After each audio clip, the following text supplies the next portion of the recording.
The mysteries of the unknown, UFOs, alien abductions, wonders of the world, ancient archaeology, ghosts, apparitions, secret military projects, futuristic science, government cover-ups, hoaxes and frauds. Join us as we embark on another edition of the ParaNet Continuum.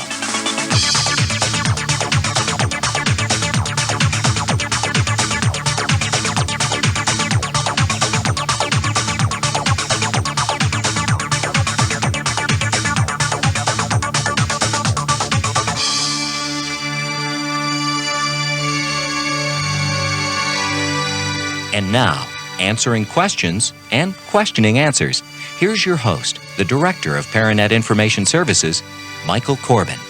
Good evening. Welcome to this edition of the ParaNet Continuum, home of common sense, no-nonsense paranormal talk radio. Tonight, Nostradamus and prophecy. That's what we're going to be talking about tonight as we explore a unique way of looking at Nostradamus and his predictions, as my guest tonight has published a book about Nostradamus's end times visions and what they may mean to us in July 1999. Now, in addition to this, I want to ask you all tonight to call in with your predictions for the future. Be happy to hear about them if you have anything that you have on your mind concerning this. I'm curious. The question is, are we headed for some cosmic event, as some have stated, or is all of this just millennial endgame sickness? Now, I also have my own interesting story that I'm going to tell tonight concerning a prophecy which was given to 3 little children in 1917. Some of you probably will recognize that story as well. According to my guest, though, a comet is hurtling toward the Earth at this very moment. It will soon be seen with the naked eye. However, Nostradamus has predicted that this comet will be the comet, perhaps the King of Terror he wrote about over 400 years ago. We're going to explore that and other interesting things tonight on the program when my guest will join us here in just a few moments. But first, I have some news, and this is kind of timely, kind of relates to some of this stuff we're talking about a comet maybe hitting the Earth, etc., that kind of thing. This is from the Associated Press, and this is kind of in addition to what we talked about last week. But according to Pauline Arrillaga, a week after coming off like Chicken Little with a PhD, some astronomers have resolved to make sure that they're right the next time that they announce that the sky might be falling. At a meeting this week in Houston, 15 astronomers from around the country agreed to form a committee that will use its combined expertise to calculate the risks to Earth when an asteroid looks like a threat. Now, this group would be charged with assessing the threat and reaching a consensus and a clearer plan for defining the nature of the threat. That's according to Donald Yeomans, a scientist with NASA's Jet Propulsion Laboratory. He goes on to say that we don't cry wolf. It's a real-life threat. The announcement will be made and steps will be taken to mitigate that threat.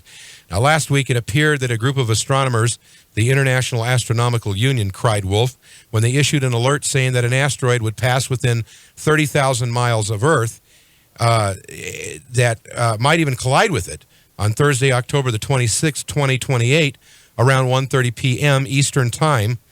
The next day, Yeomans, citing new data, said that the asteroid would pass actually no closer than 600,000 miles and had no chance whatsoever of hitting the planet.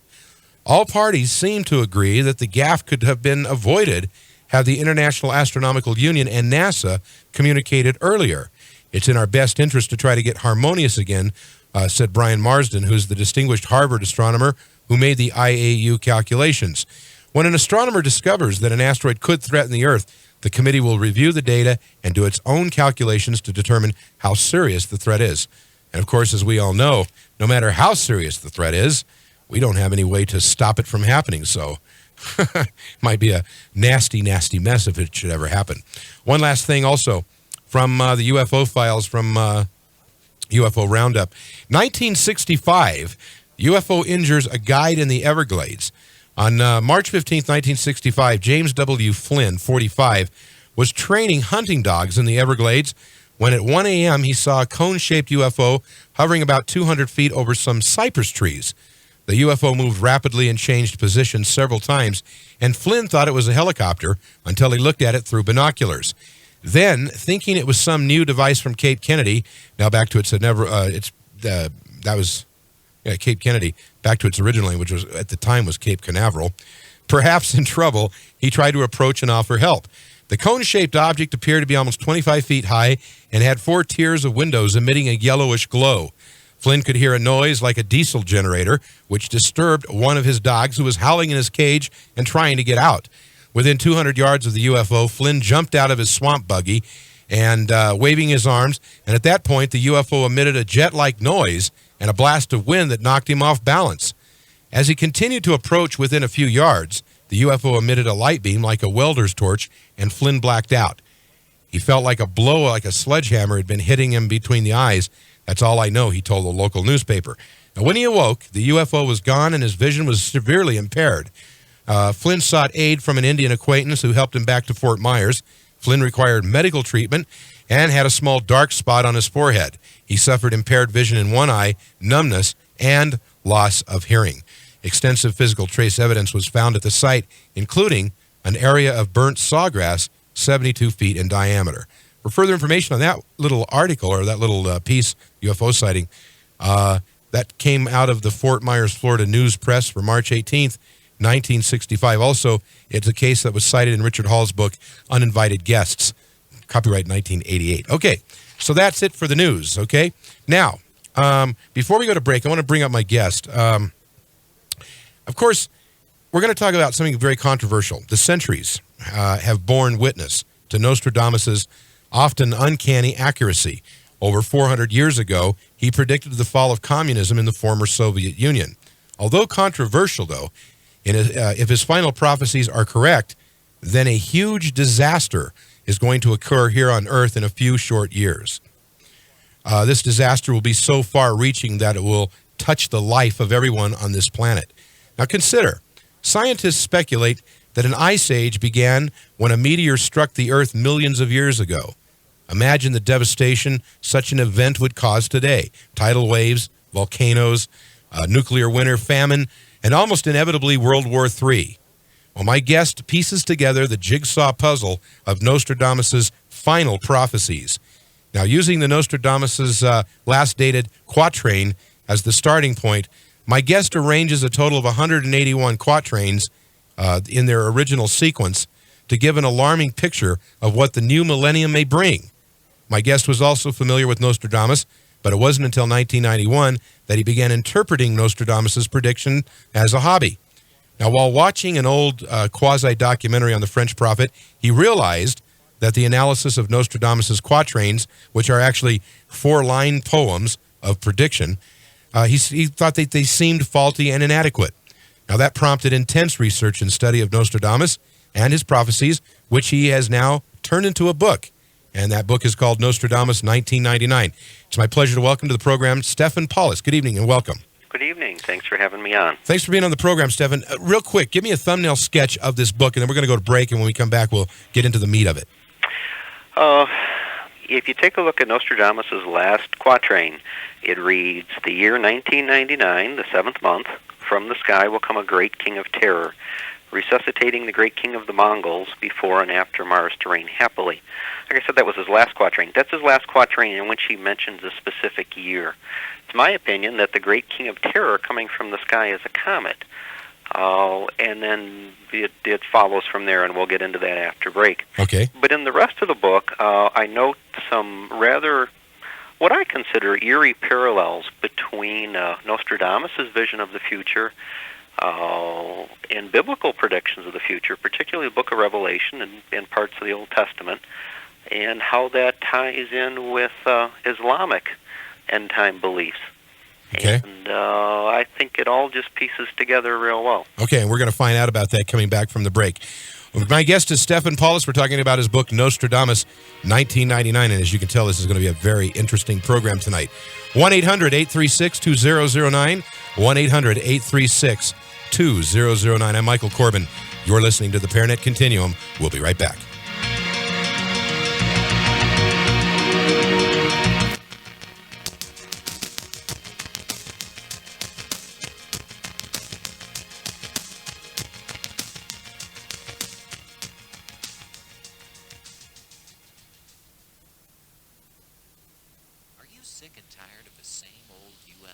magazines, ParaNet has the cure. Continuum. ParaNet's quarterly magazine is packed with stories you're not used to seeing in the other magazines. There's a regular series on the need to establish a first contact science, written by a psychologist on the alien abduction phenomena. You'll find interviews with ParaNet's fascinating guests, late-breaking news from the worlds of science, ufology, and the paranormal, intriguing discussions from ParaNet's news groups on the Internet, and there's sighting reports, book reviews, and much more. A subscription to Continuum is only $18 for 4 quarterly issues. Call now to order Continuum at 1-800-UFO-NET1. That's 1-800-836-6381. MasterCard and Visa accepted. Continuum, ParaNet's cure for the UFO blues. Call 1-800-836-6381 and order Continuum today. ParaNet wants you to know. In April, the ParaNet Continuum will be on the air 4 years. We couldn't have done it without your support, so this is our way of saying thanks. If you've been listening for a while, you're pretty familiar with our skeptical believer approach to this whole paranormal business. Yes, there are plenty of very strange things going on that science, governments, and a whole variety of belief systems have trouble explaining, and we're not here to flatly debunk everything. We just don't buy into many of the more popular explanations for these phenomena, and we think some more critical thinking is necessary. This makes us very unique in a world where the paranormal seems to be everywhere in the media, on TV, other talk shows, and big-budget movies. And some of the wildest explanations get the most attention. Many people like our approach. Of course, some folks are mad at us. Oh well. With your continuing support of this radio show, our website, and the magazine Continuum, we hope to keep everybody thinking and talking well into the future. Again, thank you. We are ParaNet Information Services.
You're listening to the ParaNet Continuum. Whether or not you believe in the paranormal, there's a lot on the subject you haven't heard. Stay tuned, keep an open mind, and call in. Once again, here's your host, Michael Corbin. 1-800-836-2009, 1-800-836-2009. Do you have a prophecy? Give us a call. We want to hear about it. My guest is Stefan Paulus. We're talking about his book, Nostradamus, 1999. And just before we went to break, Stefan was telling us about the last quatrain in Nostradamus's collection of quatrains, dealing with 1999 and the King of Terror coming from the sky. Let's pick up from there, Stefan. Okay, let me reread the quatrain. Okay. His nomenclature, this is Century 10, Quatrain 72. And again, it reads, the year 1999, the 7th month. If you look at the translation of 7th, he uses sept, S-E-P-T, which was the French word for 7. Uh-huh. I think Nostradamus is playing with us here a little bit and using it as an abbreviation for September rather than July. Okay. So I think the 7th month is September. From the sky will come a great king of terror. Now, I would ask you, what kind of king of terror could come from the sky? Well, certainly in Nostradamus' time, the only thing coming from the sky that would create terror would be comets. I mean, people were afraid of them anyway. Mm-hmm. And even at this time, I would maintain that would be the only thing that could create terror. People think about nuclear weapons doing it. Well, I got news for you. You go to bed one night and you're dead in the morning because you just don't get that kind of warning. Right, sure. So this king of terror will resuscitate the great king of the Mongols. The king of the Mongols was Genghis Khan. Back in the 1100s and 1200s, there the Mongols put together probably the biggest empire the world has ever seen. And the last line of the quatrain: before and after Mars to reign happily. Mars being the Roman god of war. So that before, during, and after this time, war will be present on Earth. Again, it's my opinion that this King of Terror is going to be a comet. If you look at half a dozen or a dozen other of Nostradamus' quatrains that talk about the appearance of a comet, and we don't really have the time to get into all of them. There are others in which he discusses the Earth actually, that this comet will be present during the day, that it would make a close enough approach to the Earth that the sky might actually look like it has two suns in it. Wow. That the Earth will pass through the tail of the comet, and as it does so, there will be places on Earth where the debris, we'll end up with some dynamic meteor showers, and in one of those is going to be a chunk of rock about a quarter mile in diameter that will hit in the mid-Atlantic Ocean. And at this point... That could do some serious damage. Well, yeah. And at this point, I want to take a little diversion from Nostradamus and get into science here, because let's talk about the realistic possibilities of this kind of stuff. You opened the show talking about asteroids and said, we had a close one, and now there's people upset and disturbed because if they'd have waited 24 more hours to check, they'd have found out, no, this one wasn't going to do it. I just hope people don't go back into their shells and think, okay, that's over, we don't need to worry about it. If you go to a report, and I cite this in the book, this is a 1992 report by NASA. They estimated the chances of the Earth being struck by a comet, asteroid, or large meteor during a single lifetime at 1 in 10,000, which doesn't sound like any big numbers until you compare it with the chance of being killed in an airplane crash. And what is that? 1 in almost 5 million. So that's not good. Well, so the chances are 500 to 1 that you're going to die as a result of a comet hitting the Earth as opposed to dying in an airplane crash. Wow. But yet, from time to time, people die in airplane crashes. Now, I know from people that I talked to, a friend of mine at NASA tells me that, there is a considerable amount of concern about, near-Earth objects and near-Earth asteroids and that type of thing hitting the Earth. And, of course, we don't have any way to defend ourselves against it. Well, let me give you a perspective here. And I'm not real sure about this. Maybe you can help me out. What is the speed of a bullet as it leaves a high-powered rifle? I don't know. Yeah, I'm guessing that we're probably, a couple thousand feet a second. That's probably accurate, yeah. And it slows down dramatically from there. Imagine somebody on a rifle range trying to shoot at a target, and you're at a 90-degree angle to them, and as they fire, you're going to fire and knock their bullet out of the air with your own bullet. That's about what the chances are of trying to divert an asteroid or a comet. So what you're saying is basically there's very little chance of any. Well, actually, it's even worse than that, because the rifle bullet is moving at a couple thousand feet per second. Yeah, this thing would be moving at, 30,000 feet per second or something like that? You're going to be moving 7 to anywhere between 7 and 40 miles a second. So the chances are of we have this myth that we can divert or move, and we just can't. We just can't. Among other things, to do it, we can't even get to the moon anymore. We'd have to divert this thing somewhere between Mars and Jupiter. Imagine trying to get a vehicle and a warhead to somewhere between Mars and Jupiter, and at that point, trying to shoot down something that's moving dozens of times faster than a speeding bullet with your own bullet. Right. It's not going to happen. No, it's not. Now, let me ask you this real quick. At the top of your book, it says a comet is hurtling toward Earth. Now, which one is this that's coming? Unnamed. And some of that is just, promotional stuff. To some extent, I don't have any control over what goes on the cover. if there is a comet, and that's the premise, this is unnamed. Okay. And there is certainly no guarantee this is going to happen. Okay, before we get into the rest of this, because this starts getting extremely interesting, who is Nostradamus? Nostradamus was a Frenchman. He was born in 1503. Mm-hmm. His ancestry, he was Catholic, but his ancestry was apparently Jewish, and he at least believed himself to have some Jewish prophetic abilities. Okay. In his 20s, he became a medical doctor, and later in life, he was either, I think, late 40s or early 50s, that he started to claim having visions of the future. He recorded those in several different ways, letters and such.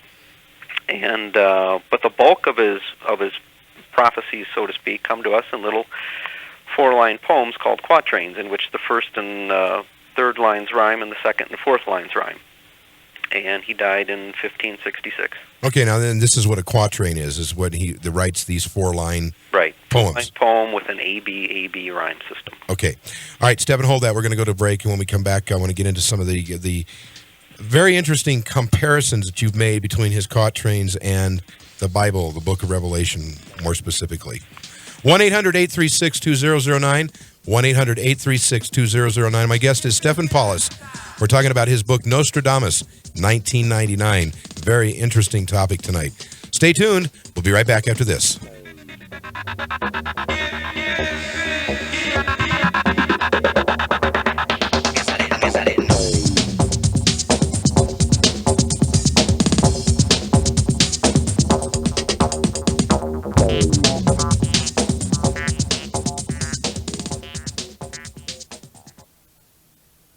Who says you can't get something for nothing? The ParaNet catalog contains detailed descriptions of all of the ParaNet radio shows produced since April of 1994 and shows you how you can order them on audio cassette for as little as $5 each. Are you on the World Wide Web? You can join ParaNet and get access to over 30 megabytes of text files and pictures, as well as real audio access to all of our past radio shows. Members also receive a subscription to Continuum, ParaNet's quarterly magazine. The catalog shows you how to join. The ParaNet catalog also has special book offers, t-shirts and sweatshirts with alien and outer space themes, and much more. And the catalog is yours free. Call now 1-800-UFO-NET1. That's 1-800-836-6381 for your free copy of the ParaNet catalog. That's 1-800-836-6381. ParaNet has been on the information superhighway since before there was an internet. And during the last 11 years, we've collected an incredible amount of information on UFOs and the paranormal, and you can see all of it on our website. The address is www.paranet.org/paranet. See what Michael Corbin really looks like. Is he a modern-day Orson Welles? Or go to our news page and keep up with the latest happenings in ufology and the paranormal. Click on other interesting sites from our links page. File a UFO sighting report. Read about Continuum magazine. See the ParaNet radio studio. Download free pictures of UFOs. Join ParaNet online using your Visa or MasterCard. You'll be authorized within minutes to see all 30 megabytes of files and pictures and nearly 200 real audio files of the ParaNet Continuum radio shows dating back to April of 1994. You'll find it all at the ParaNet website at www.paranet.org/paranet.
This is the ParaNet Continuum, a weekly program dedicated to the mysterious and fascinating world of UFOs and the paranormal.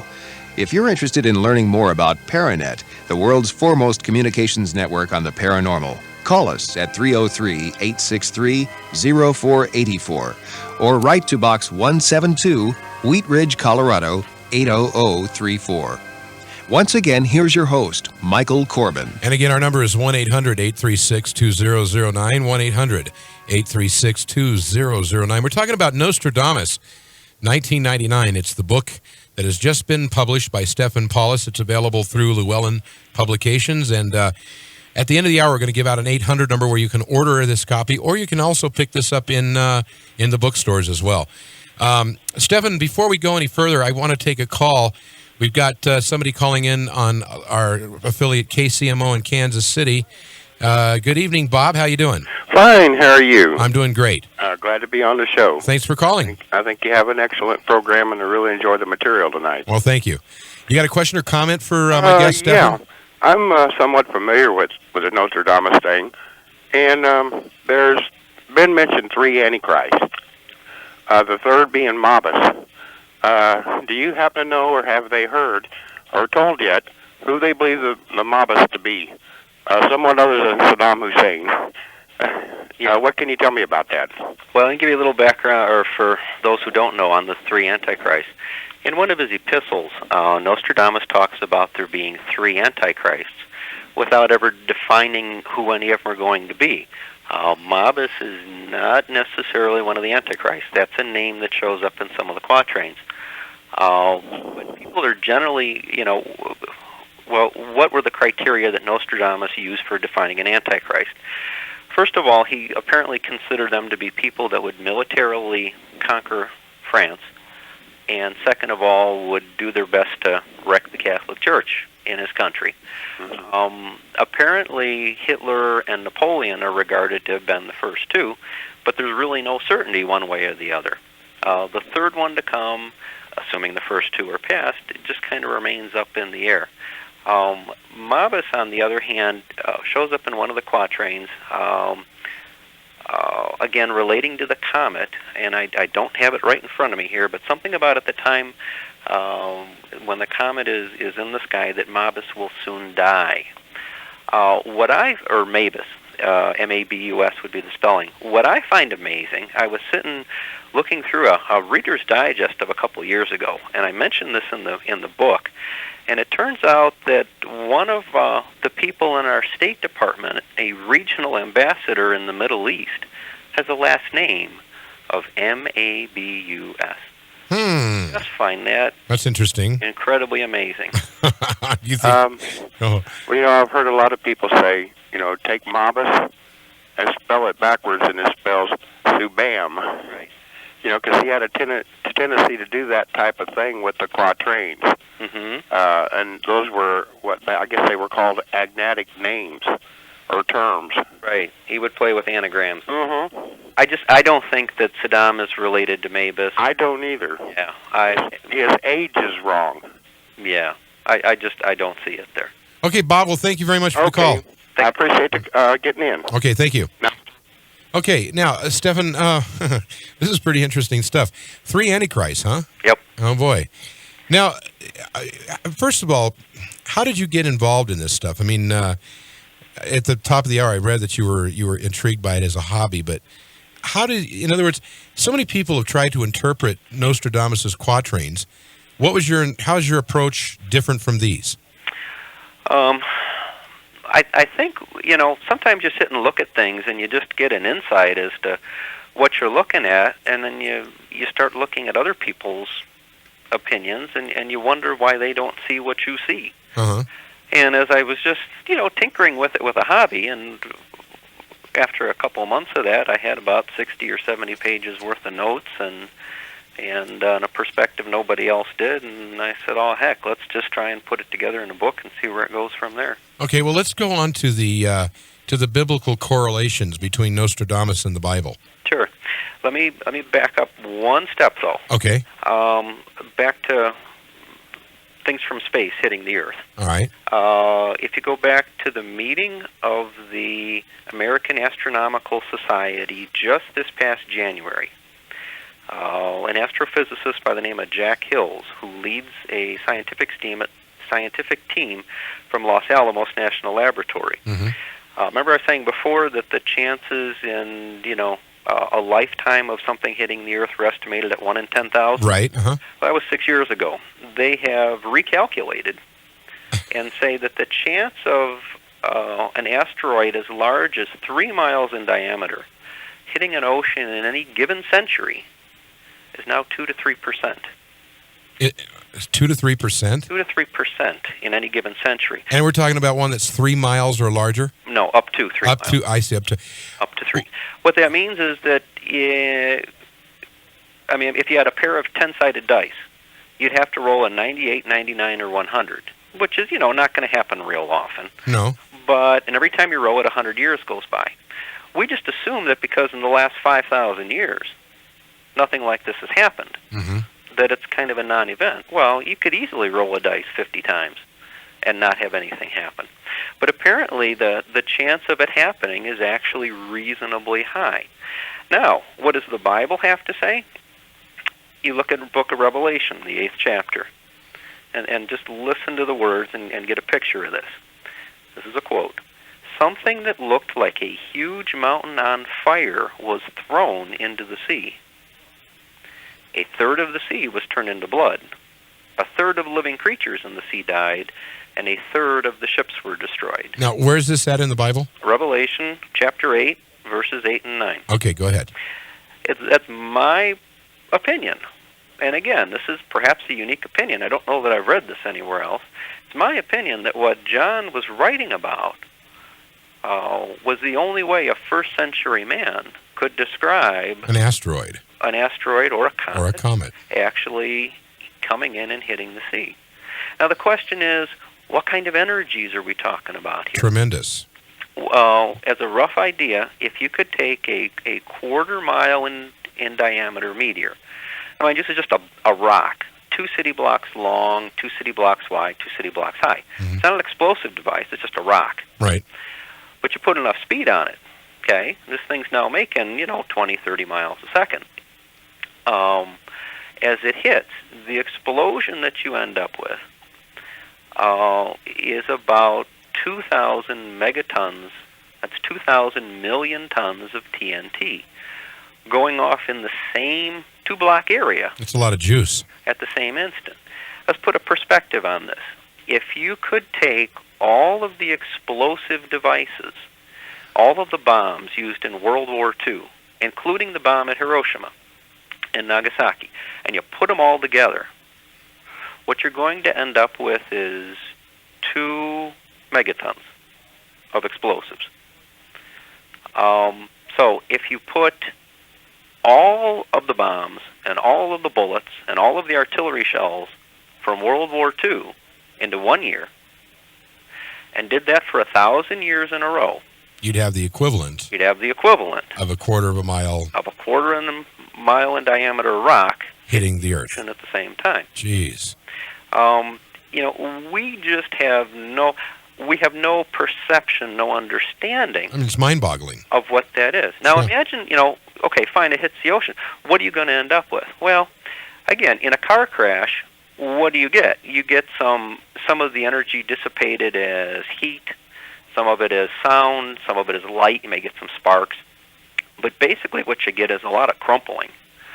The same thing happens in this instance. You're probably going to transfer about 90% of the energy as shock waves into the crust of the Earth. If you could take this 2,000 megatons of energy and turn it into earthquake waves, what you end up with is something approaching a 15 on the Richter scale. 15? Yeah, so by the time you get even a couple thousand miles away, you've still got the Earth bouncing up and down maybe 2-3 feet, a vertical rise and drop of 2 feet within a fraction of a second. Hell of a mess. Yeah, you end up with a lot of problems. Yeah. And then how does that tie in with other things the Bible has to say? Oh, Okay, Stefan? Sure. Hold that thought because we're going to go to another break. Okay. When we come back, we'll get into that, okay? Sure. 1-800-836-2009, 1-800-836-2009. My guest, Stefan Paulus. We're talking about Nostradamus 1999. What an incredible story this is. Really, really interesting. Stay tuned. I'm Michael Corbin. You're listening to the ParaNet Continuum. We'll be right back.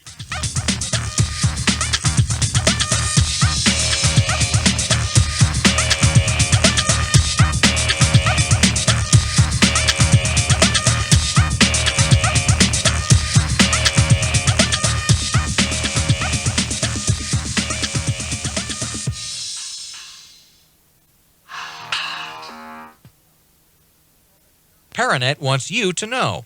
Did you know that ParaNet Information Services was the first comprehensive paranormal and UFO information service of record?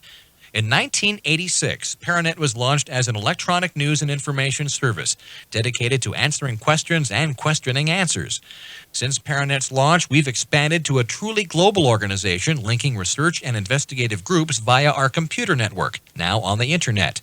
This radio program is a mere extension of the vast knowledge base and experience ParaNet has gained through thorough and timely reporting on events throughout the globe. Michael Corbin, ParaNet's director, brings 10 years' experience to the ParaNet Continuum. This program offers something that others can't and don't, an extensive focus on these issues. To learn more about ParaNet, you can contact us toll-free at 1-800-836-6381 or visit our website at www.paranet.org/ParaNet. Are you sick and tired of the same old UFO magazines? ParaNet has the cure. Continuum. ParaNet's quarterly magazine is packed with stories you're not used to seeing in the other magazines. There's a regular series on the need to establish a first contact science, written by a psychologist on the alien abduction phenomenon. You'll find interviews with ParaNet's fascinating guests, late-breaking news from the worlds of science, ufology, and the paranormal, intriguing discussions from ParaNet's news groups on the Internet, and there's sighting reports, book reviews, and much more. A subscription to Continuum is only $18 for 4 quarterly issues. Call now to order Continuum at 1-800-UFO-NET1. That's 1-800-836-6381. MasterCard and Visa accepted. Continuum, ParaNet's cure for the UFO blues. Call 1-800-836-6381 and order Continuum today.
When it comes to UFOs, it's important to keep an open mind, but not as open as, say, a refuse can.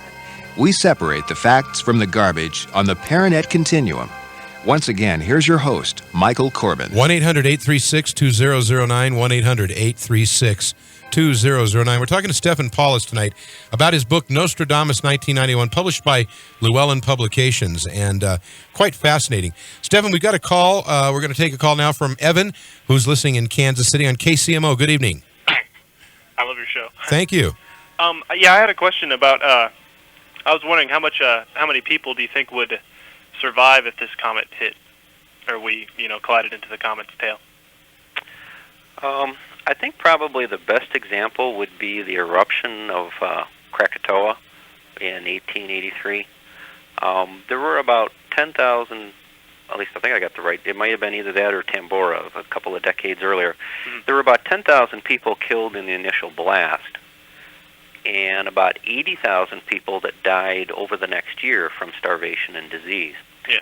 If we actually see a comet coming, and if you've got a month or two's notice that it's coming, even allowing for traffic jams and related things, a 2 or 3 hour drive is going to get you far enough away from the ocean so you're not washed away. The problem is, what do you do with 50 to 100 million now homeless people around the globe in an area or in a time when perhaps food production capabilities have dropped off and we no longer have sewage and fresh water? Be quite a mess. Yeah. So the problem, it's one thing if it happens out of the blue and nobody sees it's coming, right? I mean, if something like that were to happen and nobody knew that it was coming, you can pretty much flatten every city on the Atlantic Ocean. North America, South America, Europe, Africa, they're all gone. And the same thing on the Pacific. But if we see it coming and you've got time to evacuate, the problem becomes afterwards. How many people do you lose? It's got to be in the hundreds of millions. Yeah. Easy. I would think easy. And plus, as you've mentioned too, a debris cloud that would be shot up into the sky would darken things, even make it cold and probably unbearable.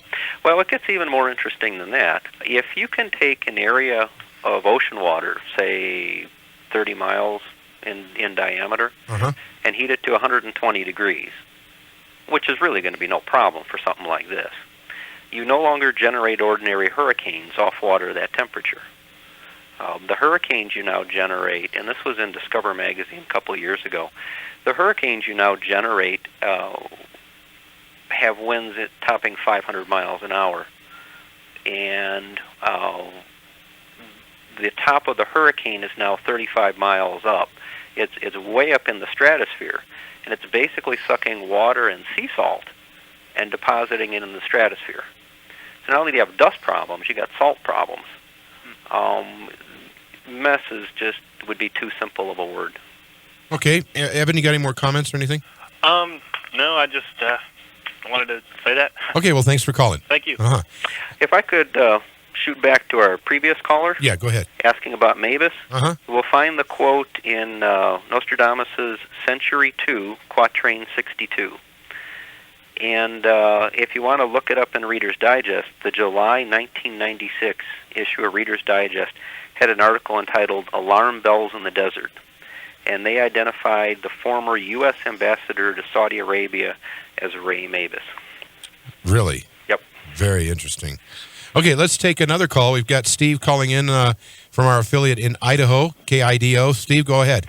Hi. I just, with the Nostradamus and all that, I'm not a religious person, and I can't quote the Bibles, but he seems to be quoting the Bible a lot. And as far as Nostradamus, some of the things he has to say, I mean, you can take numbers and play with sequences and play with names, but what is all this going to do? Is it going to gain you another day, another week? Is it going to prevent? Why would you even worry about something like this? Why would you even consider it? Well, I think as he's mentioned before, if there's enough warning, people could take preparations to minimize their chance or maximize their chances of surviving something like that. That's fine. Then give them a warning at the time, or it's with everything that's going on today in the worldwide. I mean, with the volcanoes and the numerous earthquakes and the hurricanes, you can use this as Nostradamus. I don't like the Nostradamus prediction stuff. Like he predicted everything that's going to happen. If you walk out the door tomorrow and your main artery clogs on you and you hit the ground, you're purple before you're done. Yes, right. You sure? You can. Why holler doom and gloom? Why play that game?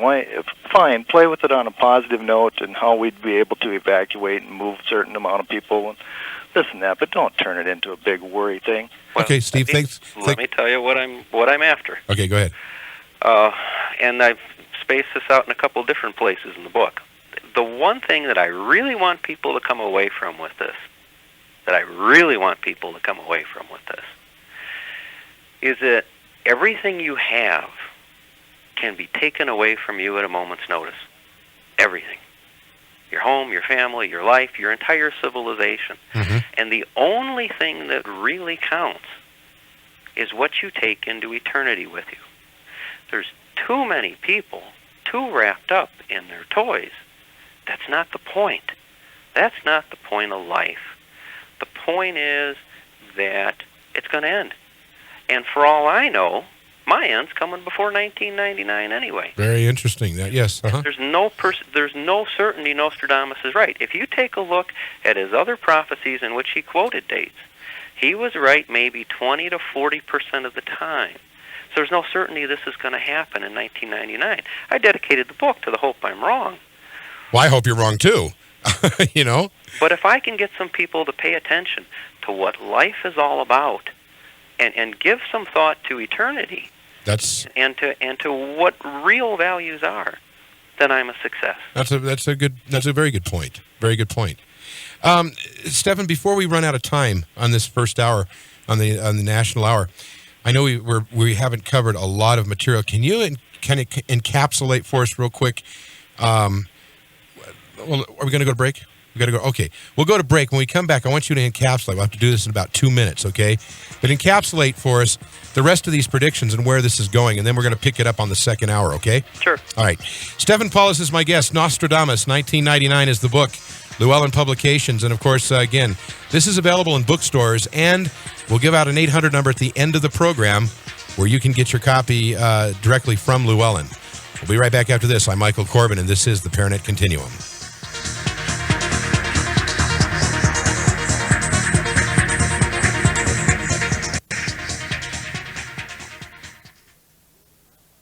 ParaNet has been on the information superhighway since before there was an internet. And during the last 11 years, we've collected an incredible amount of information on UFOs and the paranormal, and you can see all of it on our website. The address is www.paranet.org/paranet.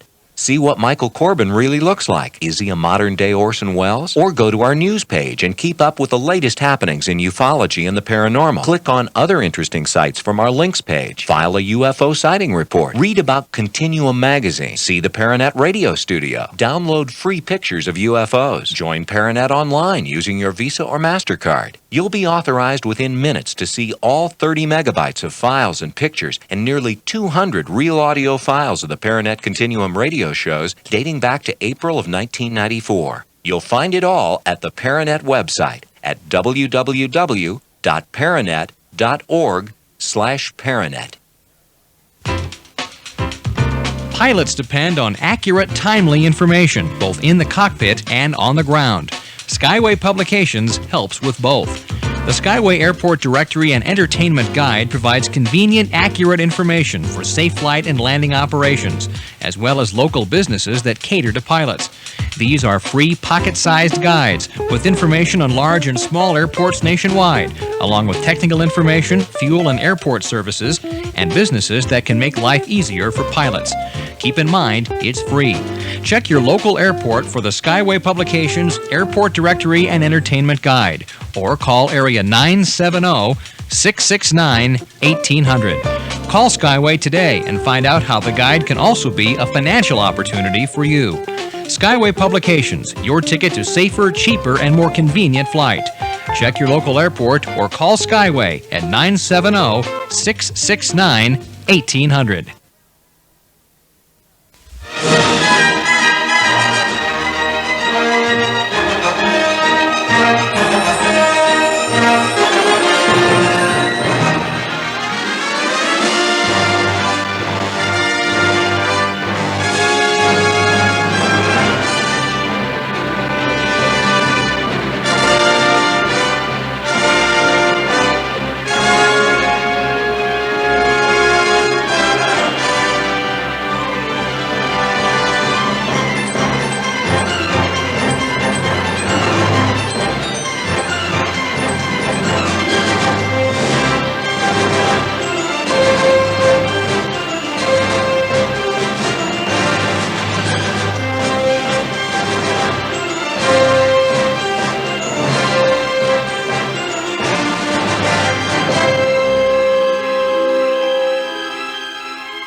The ParaNet Continuum is produced by ParaNet Information Services, the world's oldest and most respected network of the paranormal. Now back to your host, the director of ParaNet, Michael Corbin. And returning is Stefan Paulus, the author of Nostradamus 1999. Very, very interesting book, and of course, a very interesting program. Stefan, let's kind of encapsulate in the last few remaining moments we have about the rest of what's going to happen. Okay. We'll do the book chapter by chapter. Chapter 1, we talk about what Nostradamus had to say about the comet and the science and the history of comets. Chapter 2, I pretty much show how the Bible, particularly the book of Revelation, just dovetails and matches chapter 1.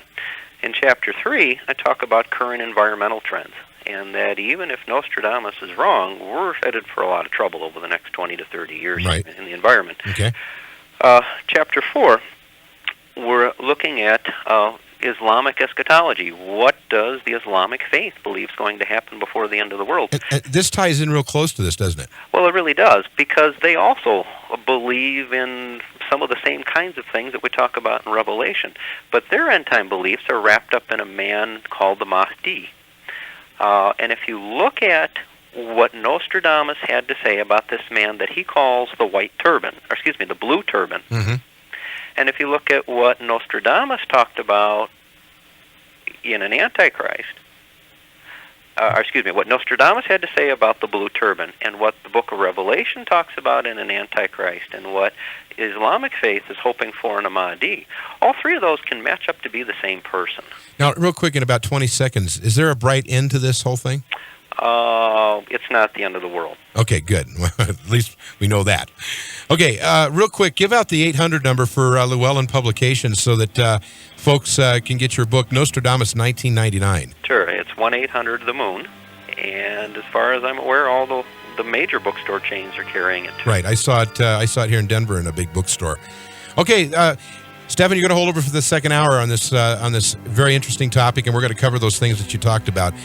Those listeners nationally, I want to thank you for joining us tonight, and I want to thank Stefan Paulus for being with us on his book, Nostradamus 1999. And again, you can get that at all major bookstores, or you can call 1-800-THE-MOON, which is Llewellyn Publications. That's it for us tonight. I want to thank you again for joining us. We'll see you next week. Until then, I'm Michael Corbin telling you to keep your eyes on the skies. Good night.